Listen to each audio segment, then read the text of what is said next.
Unexplored ranges of motion are a huge reason athletes get hurt.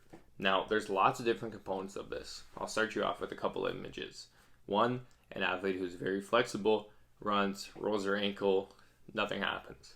Two, an athlete who's pretty stiff, doesn't train their ankles, doesn't get them stronger, doesn't work on mobility, rolls the same ankle to the same degree, and they get seriously injured by it. If it's unexplored for you, then you're a lot more likely to get hurt. You could think of an old man doing a type of exercise, such as a feet sit, dynamic feet sit. So the top of your feet are on the ground, you lean all the way back, come back up. If somebody who's old or somebody who never does that, compared to somebody who works it often in the program, if you're playing a game, you get tackled, you fall, and you end up in this weird folded position.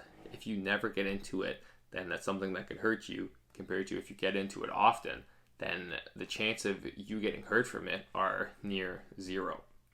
So there's more parts about unexplored ranges of motion. If you think of doing the toe exercises where you lift your big toe up, lift your small toes up, this is just an example, but if that's something you never do, you don't develop their neuromuscular control to move a certain area of your body, to know how it feels to get into a new range of motion.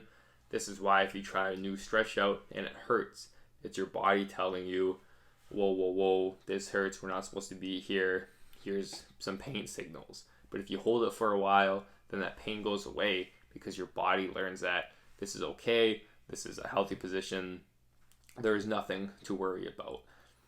The same principles apply to flexibility and strength training. You have to be flexible, do strength training through a full range.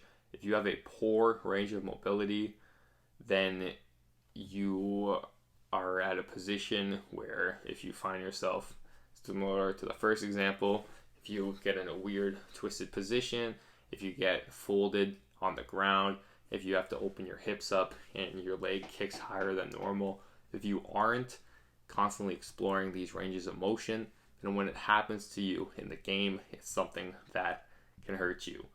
Now, the reversal of this is doing only one movement.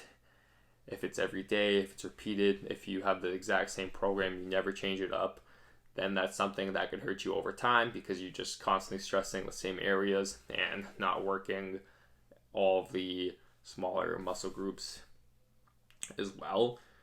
But the main takeaway from this is that you have to explore all ranges of motion that you can possibly find yourself in on game day when you're playing your sport, because if not, you are putting yourself in a position where you don't know what's going to happen. If you roll your ankle, you don't know if you're going to tear something, if it'll be a strain, whatever the outcome can be, compared to someone who, if I jump up on the table and I land with my ankles kind of externally rotated, I know I'll be okay because I explore that range of motion all the time.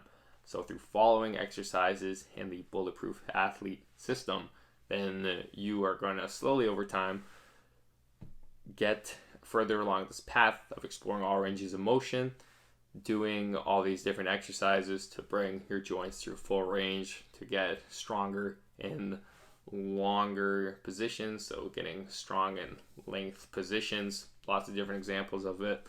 And you're going to be moving fast, you're going to be pushing some weight, you're going to be doing flexibility training. This is all so that we explore all ranges of motion. When it comes time to the sport, nothing is new, and we can go out there fear of injury free.